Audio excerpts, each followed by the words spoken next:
Bon, il est temps de sortir de cette grève d'Euro Recap. Oui, avec grève. Si vous ne saviez pas pourquoi, on nous remonte. Quand Lesnar il est arrivé, il t'a pas calculé, frère. Il t'a mis une corde à l'âge, il t'a mis sur les épaules, c'était terminé, il y a plus de Seth Rollins. Si ce soir, Arrow, tu viens en faisant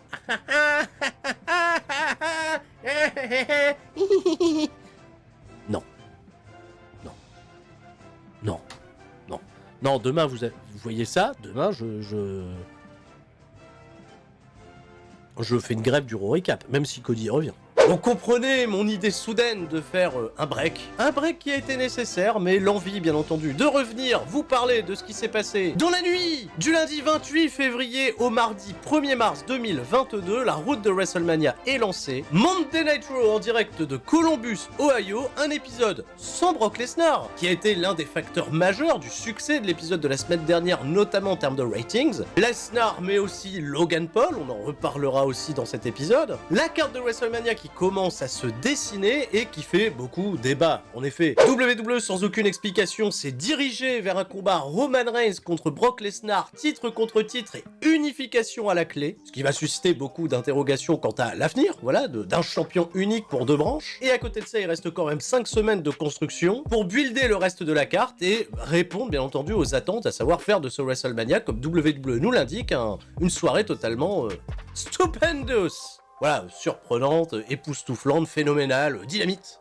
Dynamite. Avec la rumeur insistante d'un Steve Austin qui pourrait sortir de sa longue retraite pour faire face à Kevin Owens et défendre l'honneur du Texas. Mais aussi un plan sorti de sous terre qui verrait Vince McMahon, le patron lui-même âgé de 76 ans, confronter Pat McAfee en un contre un. Et d'ailleurs, un rendez-vous à noter, ça sera jeudi en fin d'après-midi. Vince McMahon sera l'invité de Pat McAfee dans son podcast et le programme pourrait débuter à partir de ce moment précis. Et puis en plus, c'est bien, tout le monde pourra le regarder. C'est gratuit sur YouTube et ça risque d'être... Bon, ça devrait être bien, parce que c'est Pat McAfee, c'est Vince McMahon, mais il y a quand même une petite part de cringe dans l'affaire. Alors rassurez-vous, en ces temps délicats, je serai là pour couvrir toute l'actualité jusque dans la route de WrestleMania. On couvrira également l'actualité qui va concerner le jeu vidéo et la sortie prochaine de WWE 2K22. Ce week-end, direction AEW Révolution, il y aura un SKO, un qu'est-ce qui s'est passé, bref, la totale. Et on est parti, Monday Night Raw, avec le générique.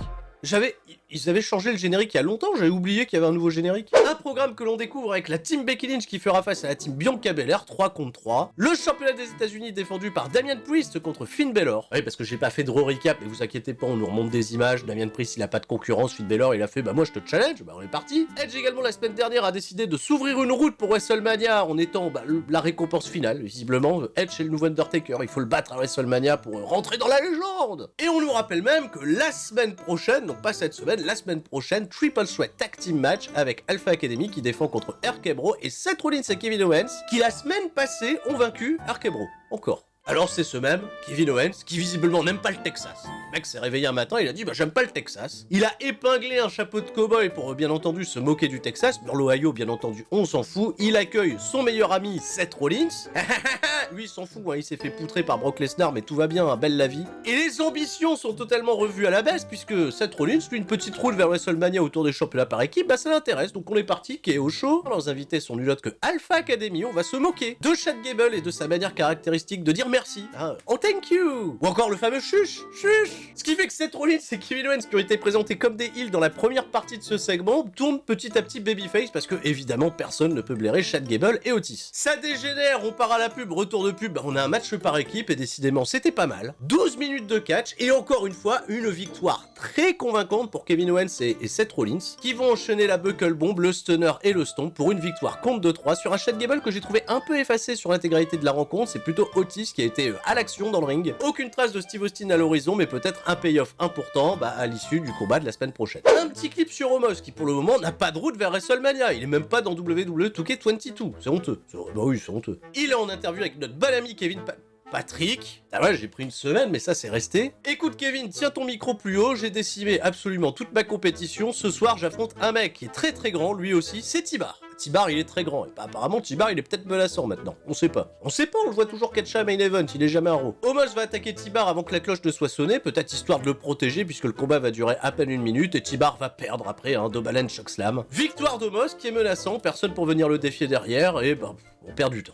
On nous remonte la confrontation entre Bianca Belair et Becky Lynch la semaine dernière, puisque ça y est, c'est parti, là le programme est lancé pour la division féminine de Raw, avec une Becky Lynch qui nous a fait part de sa haine, la haine carrément envers Bianca Belair, parce que comme elle l'a battue en 26 secondes, les fans se sont retournés contre elle. Et c'est vrai qu'elle a rien fait pour qu'on la déteste, Becky Lynch, rien du tout. Bianca Belair, elle est prête bien entendu à se venger, à laver son honneur, elle était prête à faire la bagarre dès la semaine dernière, mais au final on a envoyé Doudrop, elles ont fait un match et Bianca Belair a gagné, c'était plutôt chouette. Cette semaine, 3 contre 3, Doudrop et Nikki Ash sont alliés à Becky Lynch, et Liv Morgan et Rhea Ripley, qui sont les grandes perdantes de cette route de WrestleMania, vont faire équipe avec Bianca Belair, tout le monde est copine. Peut-être que toutes ces sidekicks se retrouveront également dans un multi-woman tag team match à WrestleMania, où on a déjà foutu Sasha Banks et Naomi pour faire face à Carmella et Zelina. On a eu là aussi 12 minutes d'action, c'était plutôt pas mal mesdames. Une Becky Lynch qui va subir les terribles coups de tresse de la part de Bianca Belair et nous révéler des traces incroyables sur son corps. Elle a des marques, des cicatrices sur l'abdomen, c'est scandaleux quoi, il y a 3 marques là qui se détachent bien et c'est bizarre parce qu'elle a pris que 2 coups au niveau de l'abdomen et le reste dans le dos. Est-ce qu'on doit soupçonner Kevin Dunn dans son camion? Ça j'en sais rien et je vais pas m'y aventurer. Victoire de Bianca Belair qui va battre Nikki Ash qui était la femme légale dans le ring à ce moment-là, les babyface restent fortes et Becky Lynch aura matière à se plaindre la semaine prochaine. On nous remonte NXT 2.0 la semaine dernière, t'as vu ça? NXT 2.0, ça compte. Avec Dolph Ziggler qui a vaincu Tommaso Ciampa qui avait fait lui aussi ses débuts la semaine dernière à Raw en équipe avec Finn Balor. Grâce à une intervention de Robert Roode, et cette semaine c'est la revanche. Robert Roode contre Tommaso Ciampa qui a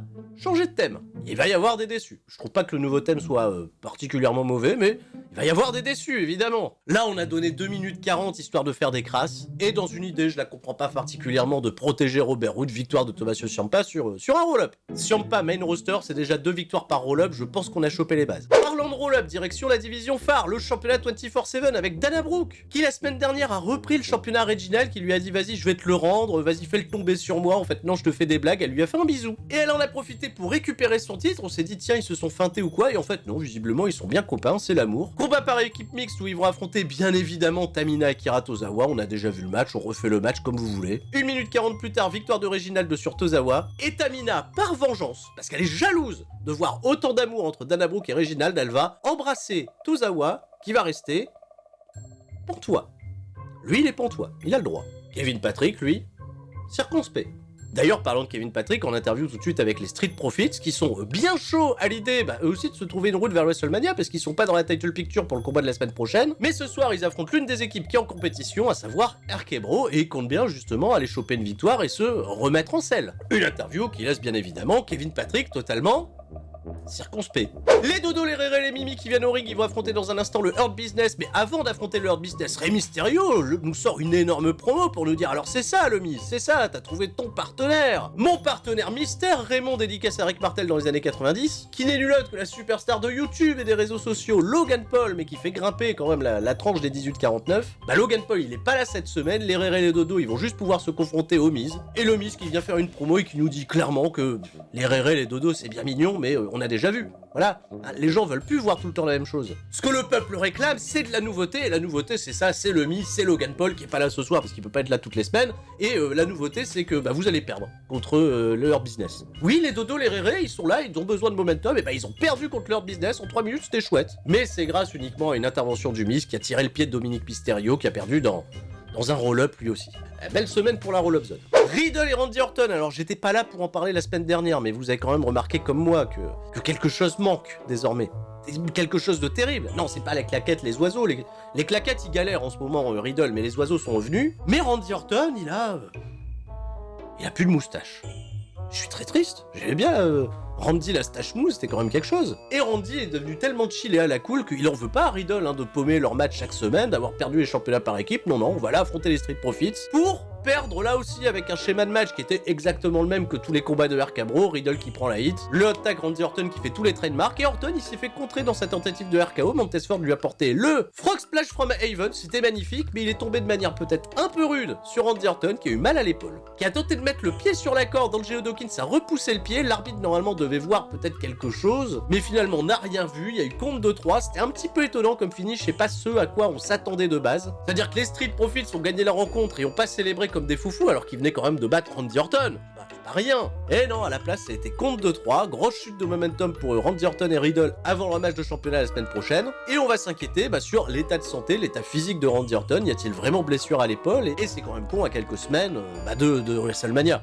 Se passer de Randy Orton, ce serait quand même un peu dommage. On nous remonte ce qui s'est passé dans le combat d'ouverture avec Kevin Owens et Seth Rollins qui remportent une victoire sur les champions par équipe Alpha Academy. On les retrouve en interview avec Kevin Patrick, et évidemment ça va partir dans tous les sens, des speeches en veux-tu en voilà, avec cela dit rien de fondamentalement intéressant, mis à part leur ambition de vouloir devenir les nouveaux champions par équipe pour s'ouvrir une route vers WrestleMania au Texas malheureusement pour Kevin Owens, et Kevin Patrick qui reste, pour la 3e fois de la soirée totalement circonspect. Et c'est l'entrée de Finn Balor. Alors là, les choses n'ont pas changé, tu vois, j'ai pas été là pendant 2 semaines, mais ça a pas bougé. Ça part à la pub, retour de pub, promo clip pour nous rappeler que sur YouTube a commencé le truc là entre Carmella et Corey Graves, là, leur série qu'ils ont pas pu vendre sur une chaîne de télé. Derrière, on a des images pour un nouveau catcheur qui va commencer. C'est Virman. Voilà, je vais arrêter, voilà, il y a une lumière au loin, c'est Virman, finalement il était pas là. Attendez le lendemain de WrestleMania, c'est le moment où il faut le faire arriver. Avant, ça sert à rien, donc continuez de nous faire des blagues. Retour de pub, on a un plan sur les commentateurs qui nous rappelle ce qui s'est passé à SmackDown avec la signature de contrat Roman Reigns, Brock Lesnar. Je reviendrai dans le détail ce samedi pour le SmackDown Recap. Finn Balor, il est là, il attend. Je dis, mais il vient quand, Damien Prieur? Damien Prieur, il fait son entrée. Quand Damien Prieur, il fait son entrée, on part à la pub à nouveau. On nous remonte le top 10 des meilleurs posts sur Instagram et on est dans le bureau de Vince McMahon avec Austin Theory.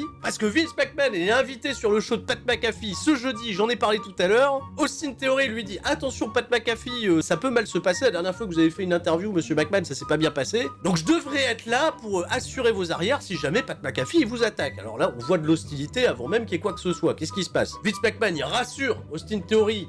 Ça a bien se passer l'interview, mais on a glissé le coup de pub. Regardez bien l'interview de Pat McAfee et Vince McMahon, déjà parce que ça va être bien, et parce que là, maintenant, il n'y a plus de doute. Il va se passer quelque chose. Bon, c'est bon, on peut faire le catch. La Finn Balor contre Damian Priest, c'était un chouette match, et en effet, quand Damian Priest se retrouve dans une disposition babyface contre babyface, on n'a pas l'impression que le public est derrière lui. Et ça va être un point important pour la suite, parce que après une série de nearfall plutôt chouette, des roll-up zones qui ont été esquivés, Finn Balor à la surprise générale et au vu de son momentum qui était particulièrement dans les toilettes ces dernières semaines, va remporter la victoire et devenir le nouveau champion des États-Unis. Après ça, non, il va pas être félicité par Damian Priest, qui va se retourner contre Finn Balor en blâmant, bien évidemment, le public qui ne lui a pas apporté le soutien qu'il méritait. Je trouve ça assez dramatique et si peu de substance pour le heel turn de Damian Priest. D'ailleurs, je trouve ça dramatique que le mec tourne heel tout court et qu'on lui ait pas donné d'opportunité dans d'autres programmes un peu plus haut dans la carte pour obtenir vraiment le soutien des fans. Il est devenu champion des États-Unis, certes, c'est un des règnes les plus longs de l'ère moderne, d'ailleurs le plus long depuis Dean Ambrose à l'époque, et on n'en retient rien et c'est peut-être assez scandaleux, mais ça va peut-être permettre à ces deux catcheurs d'avoir un combat l'un contre l'autre à WrestleMania, dans le kick-off, certainement, je serais pas surpris.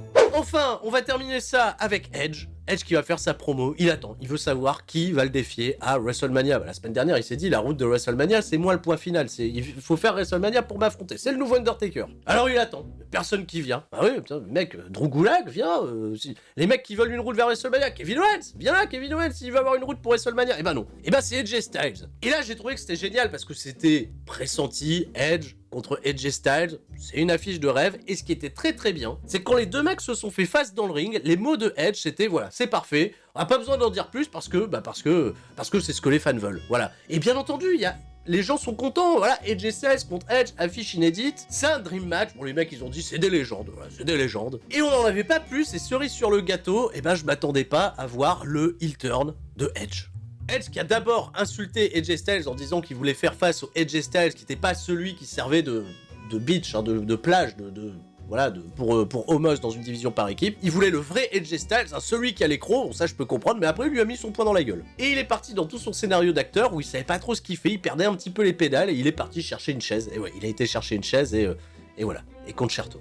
Ah, le concerto. Et par deux fois, il était là, j'hésite, je le fais pas. C'était super, parce qu'il a un super acting, Edge, pour faire ça. DU est un peu timide, cela dit, parce que Edge, il a été présenté comme un babyface depuis son retour. C'était un petit peu compliqué d'envisager un Edge tournant heel. Et là, ils vont le faire pour WrestleMania, pour peut-être aider AJ Styles à s'élever. AJ Styles, voilà, il a pas vu le jour, il s'est pris un coup de pied dans les noix, voilà, comme d'habitude, Nakamura il s'en rappelle. Et on a terminé cet épisode de Raw de belle manière avec un segment quand même très convaincant. Et un AJ Styles qui va être, je pense, très attendu pour être un bon équivalent à Edge dans ce niveau de delivery en promo, qui va rendre bien entendu ces épisodes de Raw à venir assez intéressants pour voir un AJ Styles qu'on n'a peut-être encore pas vu à la WWE, c'est-à-dire le babyface vengeur, peut-être un peu plus sombre et peut-être assez bien construit pour être un futur challenger, je sais pas, Roman Reigns, hein, il va falloir occuper Roman Reigns par la suite, donc à voir. C'est tout pour cet épisode de Raw, je vous fais des gros bisous à tous, je vous dis à la prochaine, tout le monde reste fort, rassurez-vous, je reviens, les temps sont pas forcément très simples, mais je suis là, n'hésitez pas à me suivre sur Twitch également, parce que je risque d'être